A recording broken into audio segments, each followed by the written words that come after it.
Good evening, everyone. How are you? I hope you are all doing great. Let's not waste the time. I won't talk much, but let's start the class. This is going to be the final class for British literature writers and their works in chronology and all the important highlights. Okay. So, if you want the PDF, you can simply join the Rising Professor level. This space is only for the serious aspirants. Okay. People are joining and getting their PDF they are demanding. So you can too join British literature first and second part. We have uploaded already, and if you have missed, you can go to the description and bio and watch. Okay, let's start the class. This thing I have cleared that British literature is important. Why? Because this is the bedrock of the English literary canon. From this is the place where everything started, like how and why English started and it came into being, and from there we all know how and vast it became, and we all study about English literature. Okay, initially it was a dialect, not a language, but later how writers came, people came, they reformed, and English literature now it is a big phenomena. Globally, English literature is a big phenomena, we all know. Okay, so British writers we have already know. Many of the writers we have studied: Geoffrey Chaucer, Shakespeare, Edmund Spenser, everything is mentioned. Their literary works, their significance, what they have given to us, why we study about them, everything. Thomas Hardy, Sir Walter Scott, today Thomas Carlyle. Today we are going to study about those remaining writers. Okay, so you all have to stay tuned with the last and watch Charles Dickens, all the writers work, their important highlights I have mentioned in this PDF, so you can stay tuned and do watch the video till end. Okay, let's start the class. In the last class, we have discussed till Sir Walter Scott. So from today, in today's class, we are going to discuss from the writer we left was after Sir Walter Scott. Yeah, till Sir Walter Scott we have discussed. So after him, let's see who is the writer. It's 1 second. The PDF is too long because all the important writers is mentioned here. Okay, Jane Austen. Now let's discuss about the Jane Austen.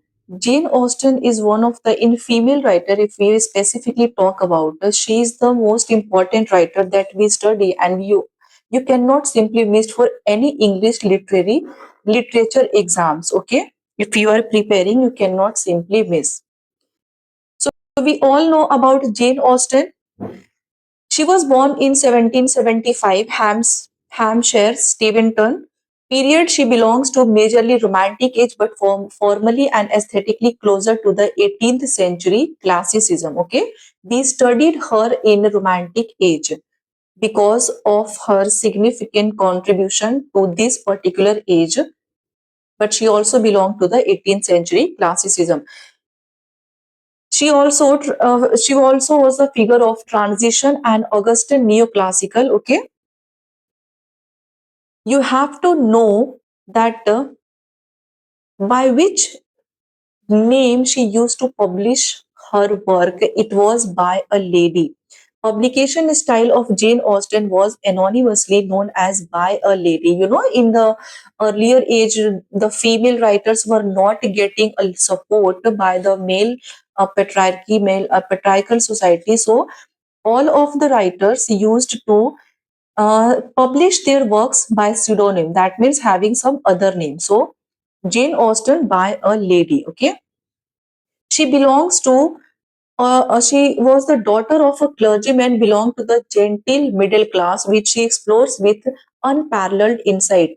Middle class, if we study about her work, whether it's persuasion, whether it's pride and prejudice, we will know that which type of society she has explored in these type of works. Okay, so it is the middle class, basically the woman.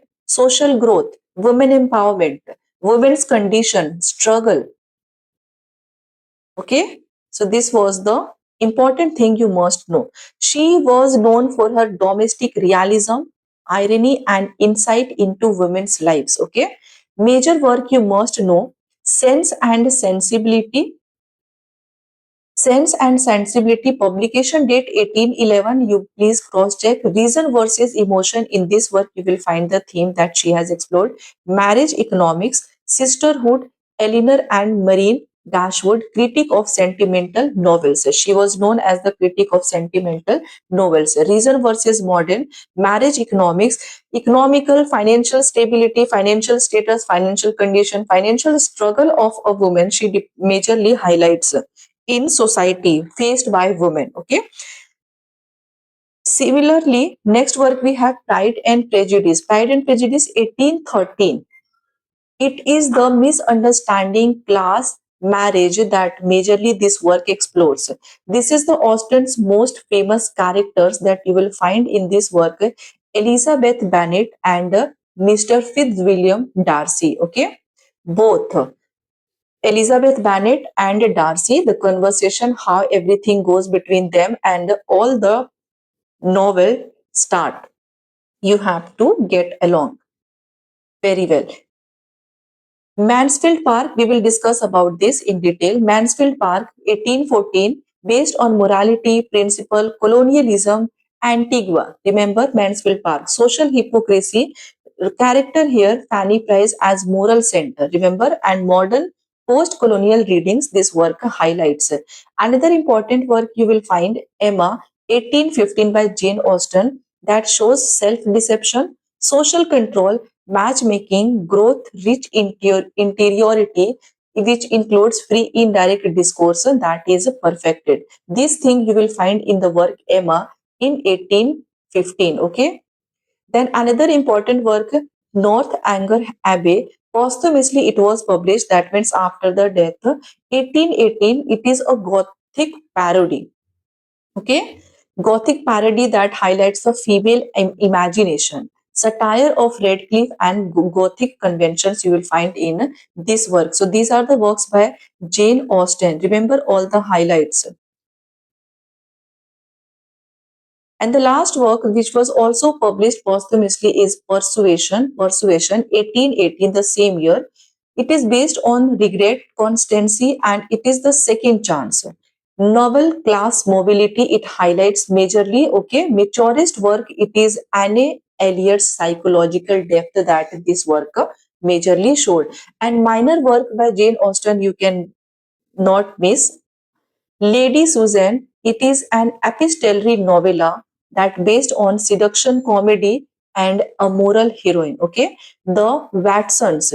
This work is unfinished. NTA sometimes asked the work, and also the question is that which this work is unfinished. Which work is unfinished by this particular writer? You can remember the Watsons unfinished work by Jane Austen. Sanditon, this work is also unfinished that shows social speculation, emerging seaside and culture. Okay. Now let's see that Jane Austen, which type of themes that she has explored in her work. Okay. So the most important theme you will find is marriage as a socio-economic institution, specifically highlights the woman condition, not romantic idealism, but a negotiations of property, inheritance, class mobility, and female economic survival. Okay. Then next one we have a theme, three or four families in a country village. Like in Pride and Prejudice, there were five sisters along with the parents. Micro society, Austen studies a small social ecosystems to reflect a broader national moral behavior by the characters, by the societies that majorly she has highlighted. Women's limited agency. Women's limited agency, it means inheritance laws, domestic confinement, accomplishments as gender training, and marriage as only respectable future. This is the thing that was prevailing in the society, and this is also faced by the women, that women, if they are financially stable and if not, they have to depend on their father, brother, or after marriage husband. Okay, so this was the thing. Morality, judgment, these are the themes that I am telling you here. Morality, judgment, and the ethics of everyday life. Here, in this, characters grow through self recognition, moral epiphanies that you will find in Darcy's, Emma, and Annie Elliott's character. Okay, irony. Irony is her core technique by Jane Austen. Irony is her core technique, and you will find Austen's irony is based on moral, social, and narratorial. Okay, class, rank, and mobility. These are the themes and techniques by Jane Austen that we find in her work. Class, rank, and mobility, tension between landed gentry, rising middle class, and aristocracy. Aristocracy, Lady Catherine from Pride and Prejudice. Pride and Prejudice, we will find majorly. Okay. Then last theme we have reading and misreading, that is a meta novel. Especially in Northanger Abbey, you will find this theme, reading and misreading, how novels shape perception. Okay. This means in reading and misreading, this means how novels shape perception of the character throughout the novel. So this thing you will find majorly in the Northanger Abbey by Jane Austen. Now, narrative technique that she has explored in the work, pre-indirect discourse. She is one of the earliest and finest practitioners who blended narrator's voice and character's interiority. Remember, Jane Austen was the first and earliest practitioners, the one who has used or blend narrator's voice and character's interiority. Okay, specifically this narrative technique, free indirect discourse, we can find in the work Emma and Persuasion. Okay, controlled point of view. Controlled point of view, that means a selective omniscience allows moral judgments through subtle and narrative shifts. Okay, irony and satire, that she has used majorly to expose or used for exposing hypocrisy of the society, critiquing vanity and undermining class prejudice. Okay, I have a question. There was a PYQs in the exam that between Elizabeth and Mr. Darcy, who hold Pride and Prejudice. If you know, you can comment your answer in the comment section. Psychological realism. Psychological realism, before Brontes or James, Austen crafted interior moral conflict that we'll find in the character Elizabeth, Annie Elliot, Emma, and Fanny. Okay, psychological realism. Now, major character. It's very important. We will find Elizabeth Bennet is the most popular and major character by Jane Austen that we all can study. We must not forget to study. Okay, Elizabeth Bennet. Elizabeth Bennet's character shows wit, independent judgment, prejudice. She is the one who holds prejudice, and pride is held by Mr. Darcy. Misreading, emotional, and maturation. So, who is this? It is Elizabeth Bennet from The Pride and Prejudice, published in 1813 by Jane Austen. Mr. Darcy here, class pride, moral integrity, and self-revision. These are the popular characters. Emma Woodhouse. Emma Woodhouse's self-delusion, power misuse, and moral awakening. This character holds Annie Elliot. Annie Elliot is from Persuasion, quiet strength, interiority, emotional repression, and romantic sensibility. Fanny Price, we have Fanny Price holds moral steadfastness, outsider perspective, and colonial implications. Okay. Marian Dashwood, romantic emotional excesses, sentimental tradition, and critic. And Eleanor Dashwood is appear in the exam in matching questions with the work, or which who is the writer that created this character, creator of the character. Sense, restraint, proto-modern interior balance. Okay, so all these characters you must not forget, and which type of theme they have explored, you can simply get. Critical approaches. Feminist readings, Mary Wollstonecraft influence implicit critique of domestic patriarchy. These are the writers who has given their point of view on Jane Austen's Jane Austen's work and the theme that she has explored in her work. That which type of work and why she has written like this. So it is a critical approach for Jane Austen. Okay. So Mary Wollstonecraft on feminist reading by Jane Austen, she has said that a critique of domestic patriarchy she does and women's economic dependency she has shown a lot.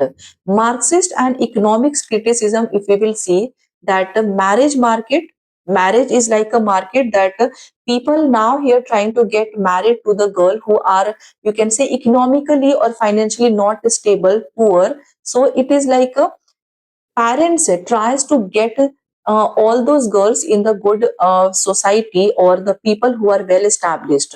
Okay, so it is the capitalist negotiation. If we will study from the perspective of Marxist theory, so it is the marriage market capitalist negotiation, property laws and gender inequality. This thing we will find in post colonial studies like Mansfield Park. It is an Antigua plantation wealth. Okay, Edward said that the silence of empire in Austen we can find here. Okay, narratology, free indirect discourse, and reader response we know.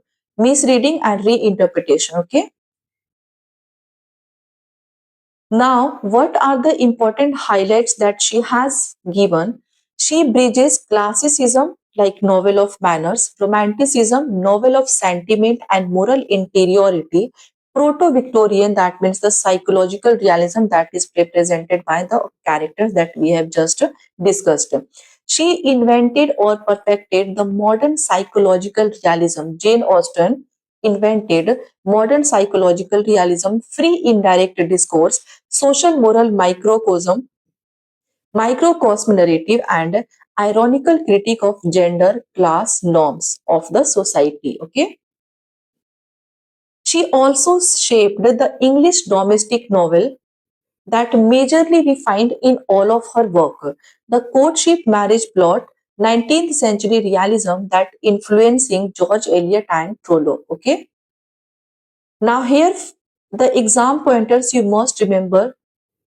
First Impression is the original title of the work Pride and Prejudice. So Pride and Prejudice original title was First Impression. Okay, First Impression. It was the original title of the work Pride and Prejudice, which was published in 1813 by Jane Austen. First Impression. Okay, Eleanor and Marine. These are the characters. It is an original epistolary form of sense and sensibility. Originally epistolary form of sense and sensibility. The work. Persuasion were considered her most mature psychological novel by Jane Austen. Okay, Northanger Abbey, the work, it is a parody of Anne Radcliffe's The Mysteries of Udolpho. Okay, Mansfield Park linked to slavery and colonial plantations that is became the part of critical debate. Okay, FID, that free indirect discourse becomes core tool later used by George Eliot, James Joyce, Virginia Woolf. Okay, free indirect discourse become core tool which is created by Jane Austen and later used by the writers like George Eliot, James and Woolf. Austen's irony praised by F.R. Lewis and Wayne Booth. Remember, Austen's irony in her work praised by F.R. Lewis and Wayne Booth. So these are the important highlights of all the works and about Jane Austen. Okay, I hope you all have got what I said. You got all the points. Now here, if you will go to the one short revision, quick recall I have included in the PDF also so that you can take a look and prepare. So originally titled Eleanor and Marian Epistolary Draft, Dashwood Sisters, that is Eleanor, Sense and Marian Sensibility. Like the way Pride and Prejudice is held by Prejudice is by Elizabeth Bennet and Pride is Mr. Darcy. So similarly between Dashwood sisters from the work Eleanor and Marian, you have to remember that Alien Sense and Sensibility actually. Eleanor holds a sense and Marian sensibility. Okay. Plot their financial ruin, need for suitable marriage. Okay. Marian loves Willoughby and selfish seducer learns moderation. Eleanor loves Edward Ferrars. Remember everything. Blocked by family, Lucy's tale. Themes, reason versus emotion. See, she has explored economic dependency, sisterhood that we can find in the work, satire of sentimental tradition. Key characters, Colonel Brandon, Mrs. Jennings, Mrs. Ferrars, social critique of inheritance laws and first published novel, epistolary origins and duality motif. Okay, these are from the Sense and Sensibility.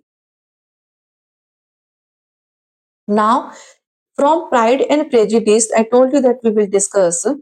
So Pride and Prejudice, here Elizabeth Bennet, the protagonist, navigates love, marriage and social class who hold prejudice against Darcy and you can say society, especially her evolving relationship with the aloof Mr. Darcy. What type of conversation, what type of relation initially they share and later where they reach, we all know, have studied, and movie is also created on this Pride and Prejudice a lot in English and Hindi too. Original title of Pride and Prejudice was First Impression, centers on Elizabeth Bennet and Mr. Darcy. This work revolves around it is a conflict shaped by misjudgment, that is pride, and a social class. Lydia and Wickham's elopement. This is very important. Already appeared in the exam. Lydia is the sister of Mr. Elizabeth. So Lydia and Wickham's elopement. Wickham is the cousin of Mr. Darcy. I guess you can please clear. Darcy's intervention, Charlotte Lucas' pragmatic marriage to Mr. Collins, Lady Catherine de Bourgh, class arrogance she holds. She was against the uh, marriage to Elizabeth. Themes, misreading, class, marriage, market, and moral growth in this work. Famous opening line of this work: a truth universally acknowledged. Facts, most filmed, Austen's most popular epistolary fossils in a structure. Okay, this work is most filmed. That means there are many in many languages. The movie is already made. Main characters you must remember: Elizabeth Bennet, in nature, witty, intelligent, and main protagonist. Mr. Fitzwilliam Darcy, wealthy and prideful hero. Mr. and Mrs. Bennet, her eccentric parents. Home Elizabeth Bennet. Okay. Jane Bennet, we have Jane Bennet, her beautiful sister. Mr. Bingley, Darcy's friend, Jane's suitor. Mr. Collins, pompous clergyman. George Wickham, charming but deceitful soldier. And Lady Catherine de Bourgh, aristocratic snob. Okay. Now, let's see some highlights from the work Mansfield Park. Mansfield Park is a morally serious novel by Jane Austen. Okay. Morally serious novel by Jane Austen. Here you will find the character Fanny Price, the heroine Fanny Price, poor relation in wealthy Bertram home. Key plot in this work you can find the Henry and Mary Crawford's sophisticated immoral influences, lovers issues in this work between Edmund Bertram influenced by Mary and Fanny persist morally. Okay, here love was theatrical episode in this work that creates the moral chaos. Major theme virtue versus charm, colonial wealth.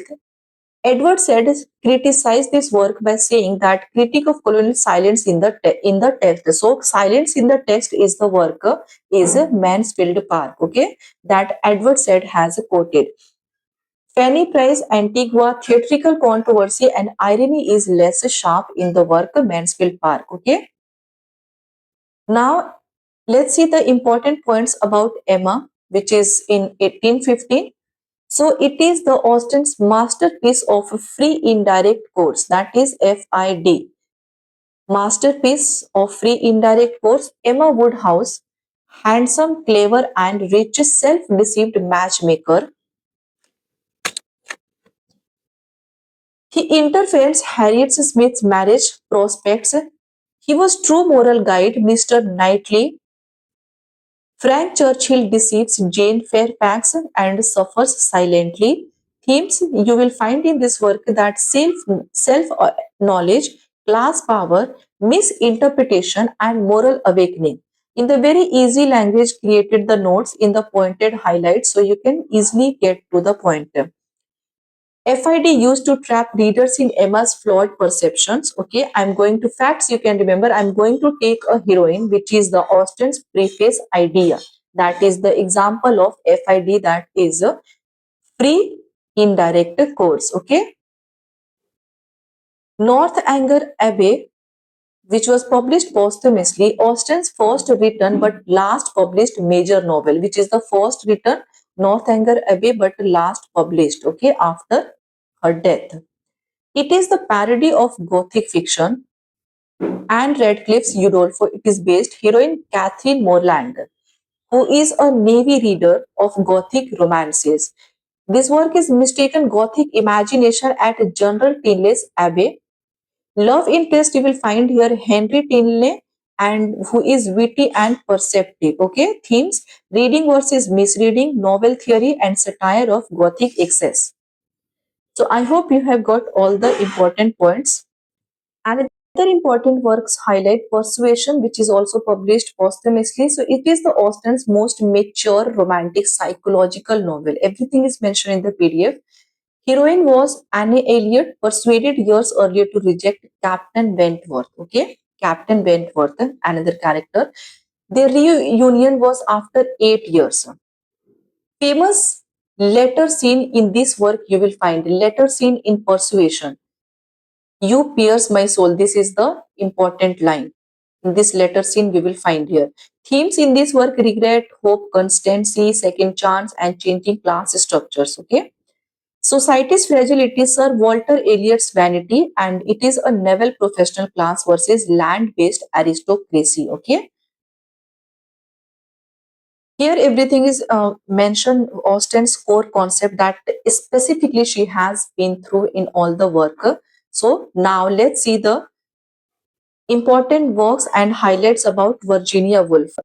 Okay, so I hope these four important highlights, the works, the characters, everything that is going to be appear in the exam, you can get along and prepare, specifically the one who are depending on the self study. Okay, you can join the channel and ask for the PDF. Email ID is mentioned. You can simply join and ask. Virginia Woolf, modernism, stream of consciousness, and feminist pioneer. Okay, she was born in 1882 London into the intellectual Stephen family. She was the central figure of Bloomsbury Group. This is the PYQ. Virginia Woolf, Bloomsbury Group, with another writers Leighton Strachey, E.M. Foster, and Maynard Keynes, along with Virginia Woolf. She was the pioneer of high modernism along with Joyce and Proust.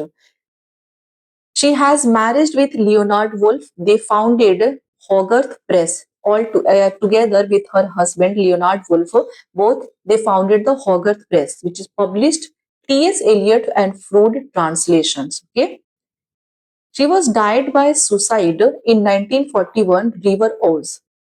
Key intellectual concerns by Virginia Woolf: mind, time, and consciousness, women's operation, patriarchy, and literary history, form and aesthetics. Major works: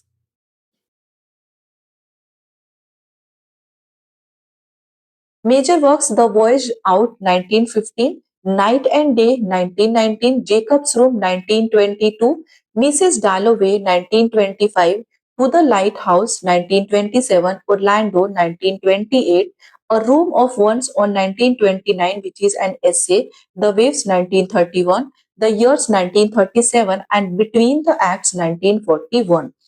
Important for the chronology and matching questions. Okay, and specifically you must not forget to prepare about Jacob's Room, Mrs. Dalloway, To the Lighthouse, Orlando, A Room of One's Own. Okay, and all the works you can remember for another questions. Themes that she has explored is stream of consciousness, time, gender, identity, pioneer of psychological realism, and majorly she wrote about feminist literary criticism. She is the part of feminist literary criticism, and this thing we will find here, A Room of One's Own. Okay. Now, major novels. Let's take a look in a very short way. Mrs. Dalloway, 1925. This is the most asked in NET and JRF. So it is on a single day in London. I have already mentioned in detail. Okay, so you can go to the which class you will have to go. The in the poetry class I have mentioned in the novel section.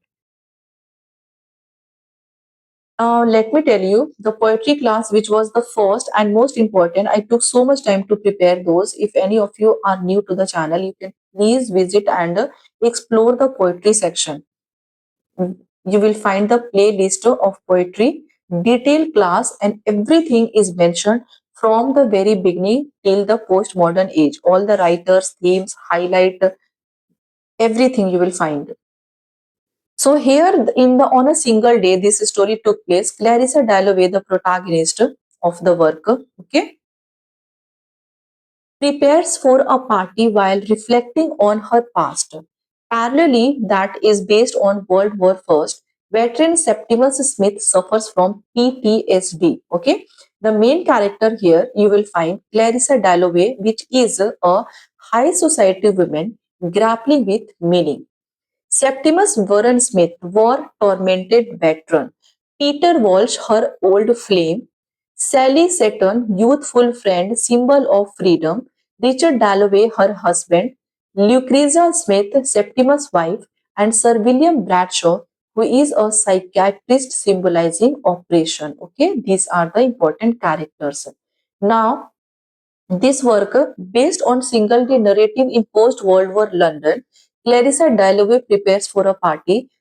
This story is parallel to Septimus Warren Smith, war veteran suffering shell shock, suicide.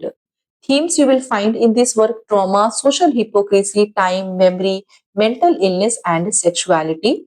Technique that Virginia Woolf has explored: stream of consciousness, interior monologue, and shifting focalization. Okay, major theme.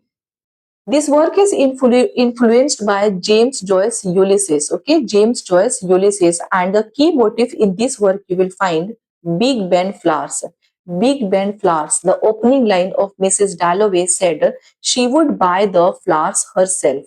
Big Ben flowers. The opening line, Mrs. Dalloway, when she said she would buy the flowers herself. Okay, so Big Ben flowers.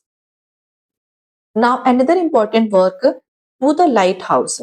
To the Lighthouse is a semi-autobiographical that is set in the Hebrides. Trip to the lighthouse that delayed and decades later fulfilled. This work is divided into three parts. Three parts: the window, time passes, and the lighthouse. Time passes, that is the most experimental part. Characters here you will find in the To the Lighthouse 1927, Mrs. Ramsay, that is the mother archetype, Mr. Ramsay, who is a philosopher, and Lily Briscoe, who is an artist. Okay. Themes in this work you can find epi- ephemerality, art versus life, gender, memory, and perception. And the famous line of this work is women can't paint, women can't write. This is the Lily refutes this through art. Okay, women can't paint and women can't write. Another important work we have Orlando, which is in 1928, which is based on the gender fluid biography spanning 300 years, based on Vita Sackville West, that is Woolf's intimate friend. Orlando changes from man to woman midlife, and the themes in Orlando: gender identity, time, sexuality, patriarchy, and the literary history. Okay. And here major feminist you will find queer text and comedic plus experimental. Okay. Another important work, The Waves. This is the Woolf's most experimental novel. Six consciousness, Bernard, Neville, Ginny, Susan, Louis, and Rhoda. Narrate the soliloquies. Six consciousness, one, two, three, four, five, six. Narrate the soliloquies. Interludes of the sea mark life stages from dawn till night. Themes you can find in this work: identity, fragmentation, unity, time, and death. It is the it has no conventional plot. It is a pure modernist interiority work. The Waves 1931. Okay. Now, between the acts, the last work 1941, it is the last novel by Virginia Woolf about an English village pageant on the eve of World War II. The themes: national identity, art, history, and threat of war. Characters: Isa, Gills, Wisla, Trope, and the play director. Okay. Now, the non-fiction that is the masterpiece work by Virginia Woolf is A Room of One's Own, which is 1929. It is the groundbreaking feminist essay by a feminist writer. A woman must have money and a room of her own if she is to write a fiction. This is the line that she has said. Introduced Judith Shakespeare as Shakespeare's sister, given as the example, hypothetical sister of Shakespeare. She has argues against patriarchal literary tradition, okay, that patriarchal society do not allow women to write freely. The Three Guineas 1938, this is the essay also. It is the feminist pacifist essay, links patriarchy, militarism and fascism, okay. So, Three Guinness argues women should resist masculine power structures. And another important essay, Modern Fiction 1999, Woolf attacks a materialistic like H.G. Wells and Arnold Bennett. She also advocates examining inner mind, not external description. Okay, and the motto of this essay is to examine the ordinary mind on an ordinary day. Another one we have here on Being 1926, The Common Reader 1925 to 1932. It is a collection of essay includes Mr. Bennett and Mrs. Brown, The Modernist Manifesto. The themes you will find as from the perspective of modernist concerns: psychological realism, time, that is the subjective versus chronological, fragmentation of reality, and consciousness as a fluid. And on the basis of feminism and gender, patriarchy's impact on creativity, that we can find in the work A Room of One's Own 1929, women's limited economical social freedom, female sexuality, and lesbian subtext, that is in the work Orlando. War and trauma, she has also explored. Post World War IV society, which is in Mrs. Dalloway. Shell shock, the character holds Septimus. Anxiety of World War II between the two acts in the work. Everything is mentioned. Art, creativity, and perception. Lily Briscoe's painting as metaphor for Woolf's novelist form. Lily Briscoe's. Now, in which work Lily Briscoe's painting is appeared and Lily as an artist appear? Okay, Lily the character as appeared as an artist. Moments of being versus non-being in her autobiography. Okay, time, she has explored birth, Bergsonian time, that is the psychological duration, Bergsonian, okay. And another one in time, Big Ben as an objective clock of time, she has mentioned time passes as cosmic time, okay. And the technique that is the most important for the exam perspective is stream of consciousness, pre-indirect discourse, shifting consciousness and interior monologue, symbolism that wave, lighthouse, floors and mirrors, rhythmic poetic prose, and epiphany like the moments of being and non-being. Okay.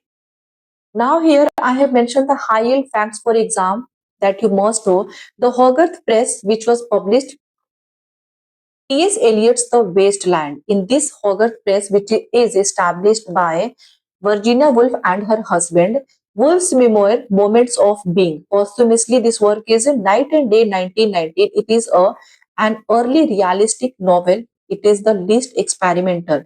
Mrs. Dalloway said she would buy the flowers herself. It is the iconic opening line. To the lighthouse dedicated to Vanessa Bell, who was her sister. The Waves uses soliloquies inspired by Greek chorus.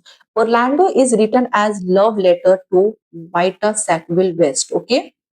Annan and Shakespeare's sister, that is the feminist concept in we can find in the work A Room of One's Own. And the key journal by Virginia Woolf is The Voyage Out in 1950, which is the first novel. Okay, these are the facts that you must know for the exam.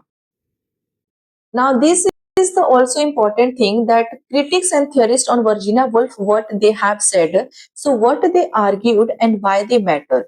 How to quote them in exams. Okay. So, Ellen Sholter as a female perspective and feminist evaluation, what she has said. Ellen Sholter, which is the most influential feminist literary critic, founder of gynocriticism, she has said about Virginia Woolf that Sholter critiqued Woolf for being too aesthetic, too detached from real women's life. This line can appear in the exam that which critic has quoted being too aesthetic, too detached from the real women's lives about Virginia Woolf. So it is Ellen Sholter, okay?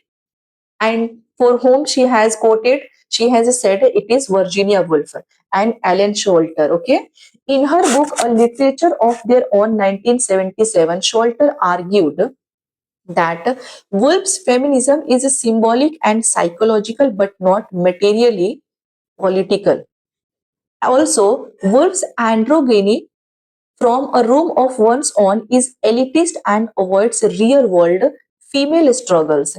That means here she has simply tried to say that if Virginia Woolf has mentioned or talked about the woman's freedom, but that she has not depicted the real struggle by the woman in the society. Okay, so it is here she has mentioned she has avoided the real world female struggle in the work A Room of One's Own. Ellen Sholter saw Woolf as important but too aristocratic, okay, too rooted in upper class privilege, okay, remember. Now, another critic, Julia Kristeva, French psychoanalytic theorist known for objection, semiotic versus symbolic realms.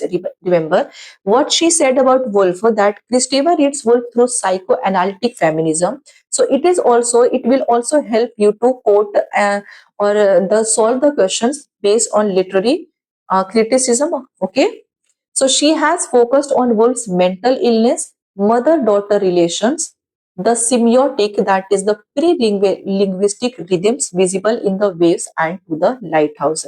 Kristeva here also argues that Woolf's style breaks the symbolic order of patriarchy. The one who is master in the specific field, they will study about any other writers based on their own creativity, that they are perfect. Okay. So here for the exam, Kristeva positioned Woolf as a writer whose rhythmic, non-linear style expresses the semiotic feminine, disrupting patriarchal linguistic structures. I hope this is helpful, fruitful for your self-study and last moment revision. Okay. Now another critic, Hermione Lee, who was a definitive biographer, a leading British biographer and Woolf scholar. Okay. Key text, key text by Hermione Lee in which she has talked about Virginia Woolf 1996. Okay, Virginia Woolf 1996 is a key text by Hermione Lee. It is considered the authoritative biography.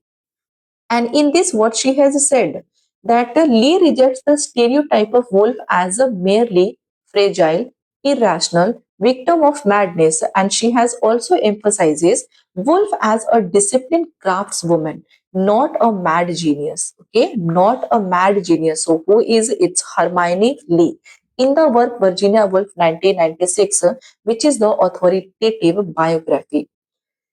She also highlights Woolf's intense political awareness, not just aesthetic modernism. And for the exam here, Hermione Lee corrects the myth of Woolf's fragility, presenting her instead as a deliberate, politically engaged craftsman of modernism. Another important writer, Sandra Gilbert and Susan Goober, famous for Mad Women in the Attic context, co-authors of the landmark feminist context, which is this 1979. What they said, they read Woolf in the tradition of the anxiety of authorship. Remember, anxiety of authorship was studied by Sandra Gilbert and Susan Goober for Virginia Woolf. Okay. They studied that women writers, they said about Woolf, that women writers are struggling against patriarchal repression. She also argues that Woolf's divided female characters, that is Clarissa versus Septimus in the work, Mrs. Ramsay versus Lily Briscoe, show the split female psyche under patriarchy, and they celebrate a room of ones as foundational feminist theory. Okay. Here, Gilbert and Goober interpret Woolf's character as dramatizing women's fractured identities under patriarchy, part of the which is the part of the larger feminist anxiety of authorship. So I hope everything is clear to you about the literary critics who has said, and another one we have already also, sorry, Alex Zwedling, who is a political wolf. A modernist critic wrote Virginia Woolf and the Real World 1986. What he has said, he has said that Zwedling argues Woolf is not apolitical. She is profoundly concerned with empire, class hierarchy, fascism, war, nationalism, and he also reads Mrs. Dalloway, Three Guineas, and Between the Acts as political text. Okay, as political text, he has studied all these works. He also opposes earlier readings that saw her only as an experimental stylist. Experimental stylist who is Virginia Woolf. Zweding foregrounds Woolf's political consciousness, showing her critique of patriarchy, imperialism, and authoritarianism. Okay. Now I want to finish this British literature. It's already 47 minutes of the class. Here everything is one shot or quick recall is mentioned. Ellen Sholter, what she has said that Woolf is feminist but too aesthetic, elitist, androgyny is problematic. Julia Kristeva, Hermione Lees, Gilbert and Goober, and Alex Wardney. So everything is a definitive biography. Woolf as disciplined, political, not fragile, anxiety of authorship. Woolf is deeply political. So it is a quick recall. Prepare this PDF, this type of PDF, it took a lot of time. That's why I could not upload. And to save the time and to so that we cannot miss the time, I keep uploading the PYQs, MCQs, so that the class should not go empty and you can practice, because nothing is going to be waste in terms of education. Now let's see another important writer. Let's see if the class will be lengthier. I will cut short. Okay, then I will have to bring the fourth part of yes, I think so. Okay, no problem. So Raymond Williams, very, very important. Raymond Williams, 1921 to 1988. We have already studied a lot of writers in British literature. Specifically, we are focusing on the major and the most important one first. And the remaining, there are 25 British writers you will find in this PDF with their highlight works. And what are the key points about them? So Raymond Williams, birth in 1921, was a Welsh Marxist literary theorist and critic who was also a foundational figure in cultural studies associated with the New Left and the journal New Left Review. Okay. He redefined literature as part of a broader field of culture, including everyday practices, institutions, and a structure of feeling. Whole way of life, a structure of feeling. Very, very important concept by Raymond Williams as a literary theorist. Okay. William analyzes writers from Burke, Orwell to explore how culture evolved alongside industrialism. He also led the foundation of cultural studies. Okay. He was the founder of British Cultural Studies with Richard Hogarth and Stuart Hall. He shifted literary studies to materialist analysis, everyday culture, and media and technology. While studying British cultural studies, he shifted, like all the literary theorists have shifted, or they have studied different theories.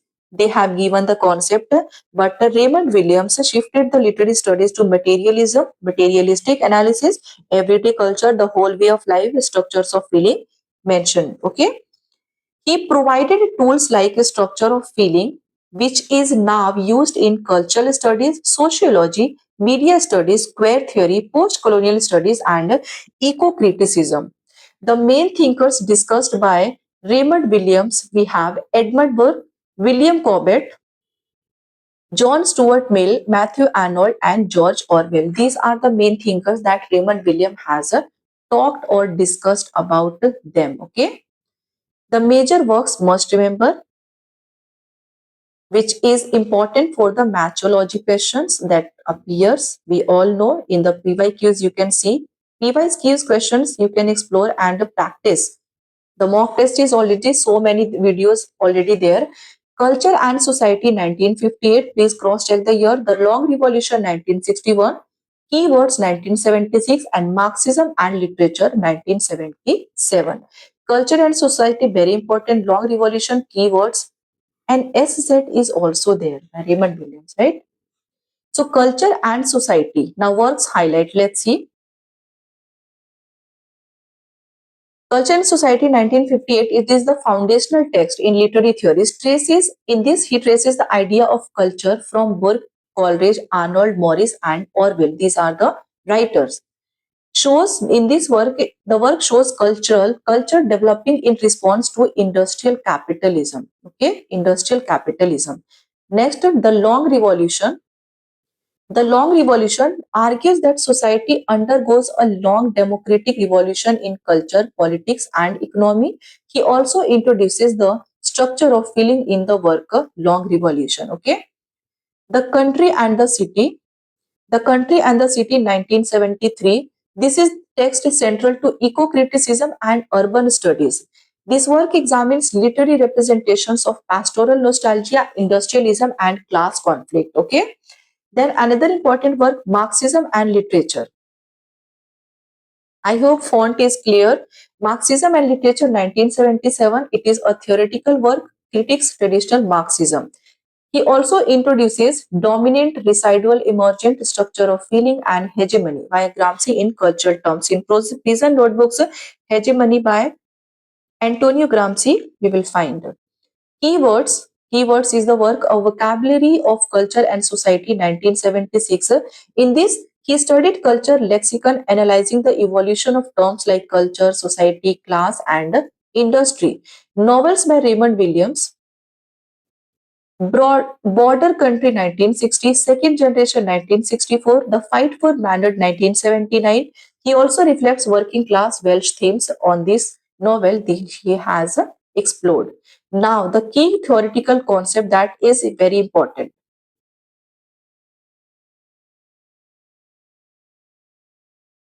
So, the structure of feeling. Today, I'll have to upload the class by 8:30.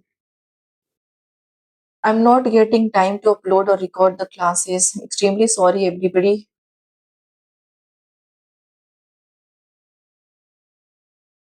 Structure of feeling. Once I'll get free after June, I'll bring more detailed class. Okay. So structure of feeling refers to lived emotional experience of generation. That is the disillusionment and anti-imperial sentiment that we can find, or we have observed, or we have, you can say, experienced in post World War First modernism.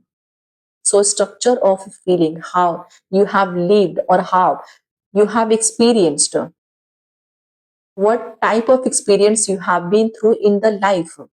So it is the social experience in a particular historical moment that are not yet formalized into ideology, lived, affective, emergent meanings that is shared by a community or as a whole, that everybody suffers for the from the same topic, same incident. Dominant, residual, and emergent culture. So in this, he has discussed, culture is not monolithic. It consists of dominant, that is the prevailing values and institutions, residual, that is the surviving older and cultural forms, emergent as new forms challenging the dominant. Okay. He has said that culture is not monolithic, so it should be here. Okay. Dominant as prevailing values and institutions, residual as surviving older cultural forms, and emergent as new forms that challenges the dominant. Culture as whole way of life. Culture as a whole way of life. He redefined culture as a whole way of life, introduced cultural materialism, okay, a whole way of life, and analyzed how dominant, decidual, and emergent forms interact to produce ideology. His works laid the foundation for the British Cultural Studies School. He goes beyond elite arts and he also includes everyday habits, institutions, rituals, and media.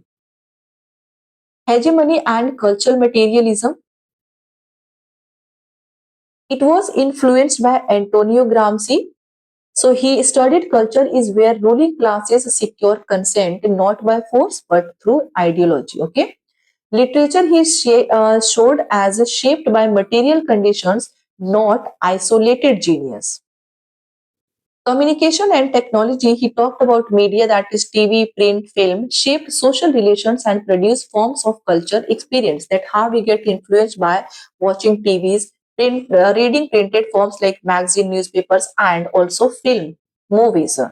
These things also shapes culture, social relations. Okay, pastoral ideology from the country and the city that shows the romanticist nostalgia for rural life that hides class inequalities. Okay, important critics that talked about Raymond Williams or Stuart Hall. He said carried forward Williams' cultural studies legacy. Stuart Hall, Richard Hogarth with Williams shaped Birmingham School.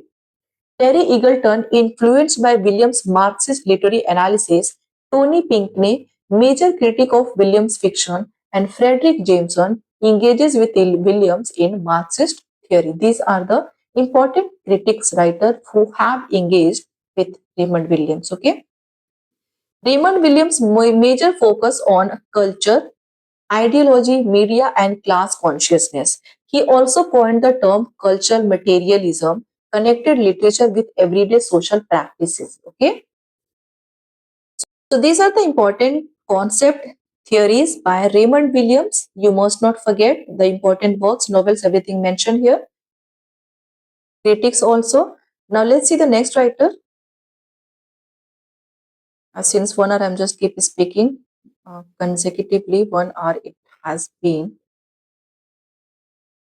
Oh, so finally, it's Roland Barthes. I think I have to bring the fourth part because still we have to discuss the till 25th writers, and this is only the 13. That means remaining 12 writers I'll have to discuss.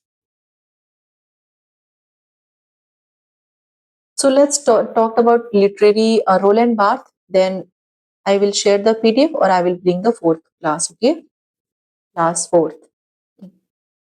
So Roland Barthes, 1915 to 1918, was a French literary theorist and semiotician, major post-structuralist thinker. He was the central structuralism and post-structuralism figure. Famous essay by Roland Barthes, The Myth Today, shows how language constructs ideology. How language constructs ideology. That means language shapes your ideology, and not only shapes but it is the medium of construction, the ideology. Okay, he transformed the study of language, literature, photography, authorship, and ideology. So majorly the ideology is the concept related to Roland Barthes. Key points, you must remember. He bridges structuralism, that is the semiology and codes, and post-structuralism, pleasure and multiplicity. He revolutionized authorship theory and also applied linguistics to fashion, food, photography, literature, and arts.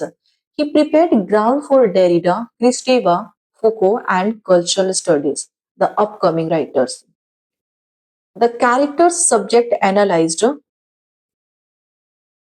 Yeah, the SZ work is not by Raymond Williams but by Roland Barthes. No? Sorry.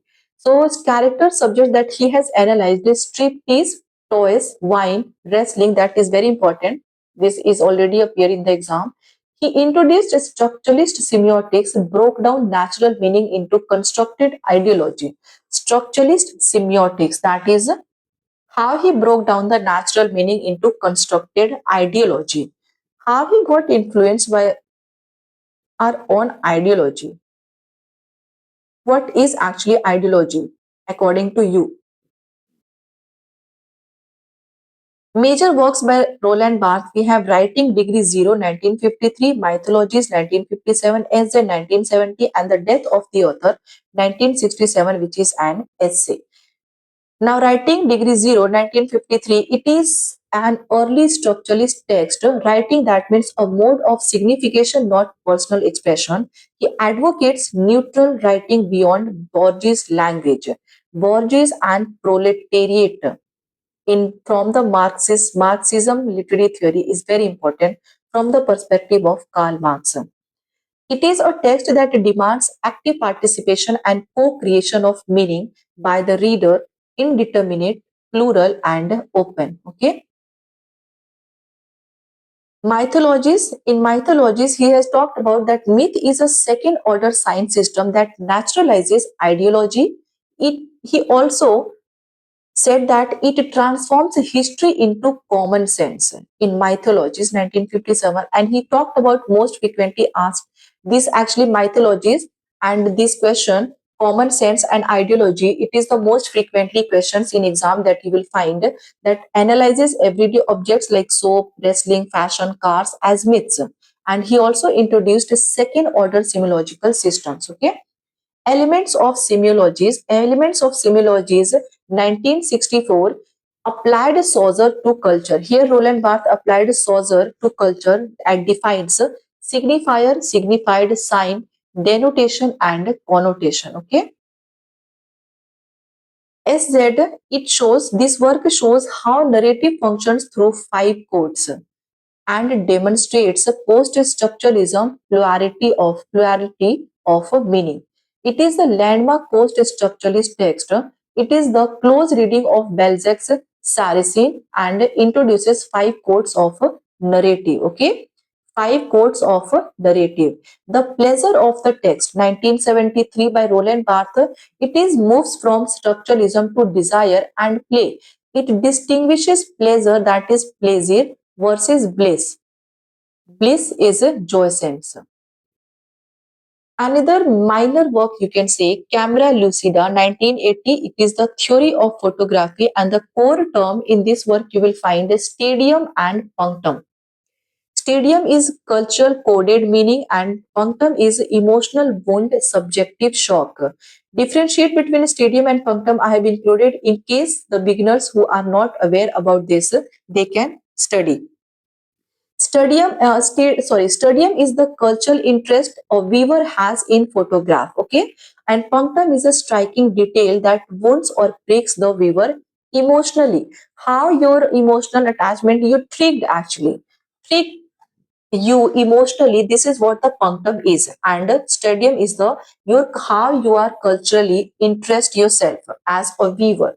The Death of the Author 1967 as an essay, the essay argues that meaning does not come from the author's psychology or intention, but once the work is written, the death is work is done. Now it's the up to the viewer, the reader, who is going to interpret and find out the meaning. So that is why this is the death of the author signifies. Text is a network of culture codes, meaning emerges only when the reader acts by having a reading. So author is conceptually dead here. Okay. Here he replaces author with the scripter and meaning is created by the reader. So reader is the creator of the meaning, and this thing you will find in the work Death of the Author. Now the key concept you must remember by Roland Barthes, myth. It is a second order semiological system. Myth takes a sign that is the first order and turns into a new signifier that is the second order. Sign and signifier. Signifier and signified by Saussure. Example, black soldier saluting French flag. So here first order is a black soldier. First order, that means the signifier. Sign. First order is a sign. And second order, that is the France is a universal and just. This is naturalized ideology. So this is the signifier. Okay. Example I have put in case you know. Now writerly versus readerly text in the work SZ. So readerly, that is the legible, and writerly, that is scriptable. Readerly, legible, closed, predictable, traditional and passive consumption, and writerly, that is scriptable, open, plural, invites the reader to co-produce the meaning. Okay. Death of the author, that just I explained. Author's intentions are irrelevant. Once the work is written, it's done. Author's intentions now in creating the meaning is irrelevant, according to Roland Barthes. Text is a tissue of quotations. Who said this? It is Roland Barthes. In which work it is the death of the author. Reader is the source of a meaning. That is the creator of the work, creator of the meaning. Now, 5 codes of narrative. In Barthesian codes, hermeneutic, that is enigma and suspense, enigma. Pro Proeretic actions, semic character signs, symbolic binaries and deep structures, and cultural referential, that is shared knowledge. This is the 5 codes of narrative. Pleasure, which is pleasure versus bliss. Pleasure, that is controlled, comfortable reading, and bliss is disruptive, ecstatic, that break norms. Stadium versus punctum. In camera lucida, you will find cultural interest, and punctum is emotional piercing element. Okay. So I hope all the points is clear to you. Let's finish this. Okay, no problem. Focus of Roland Barthes in the work he has, or concept, the theories that he has given. Language, science, authorships, and ideology, and he argued that text should be freed from authorial control, and that is why he gave the concept the death of the author. Okay, quick revision, you can remember: mythologies, everyday borders, ideology, death of the author, meaning, author intention is dead, SZ 5 narrative codes and writerly versus readerly, pleasure of the text, pleasure and jouissance, camera lucida, stadium and punctum, elements of similogy, that is Saussure expanded signifier signs and sign. Okay. Another important writer. We have finished. No. There must be T.S. Eliot. I think there are a lot more that we have to discuss, and the time is already, it's 1 hour video. Shall we discuss T.S. Eliot? Now we will have. Let's finish this, everybody. We will discuss the four in everything in the fourth class. So how do you like the class? If you want the PDF, you can join the channel and ask for the PDF, and you can email me simply. This PDF is extremely helpful and valuable for the last minute revision. Everything is mentioned here, so you can get them. Okay. Thank you so much for joining. Let's meet in the next class. Till then, do practice, and it is already 8 o'clock. So this video is you will get by 8:30. Okay. Thank you so much for joining. Take care of yourself, and bye bye.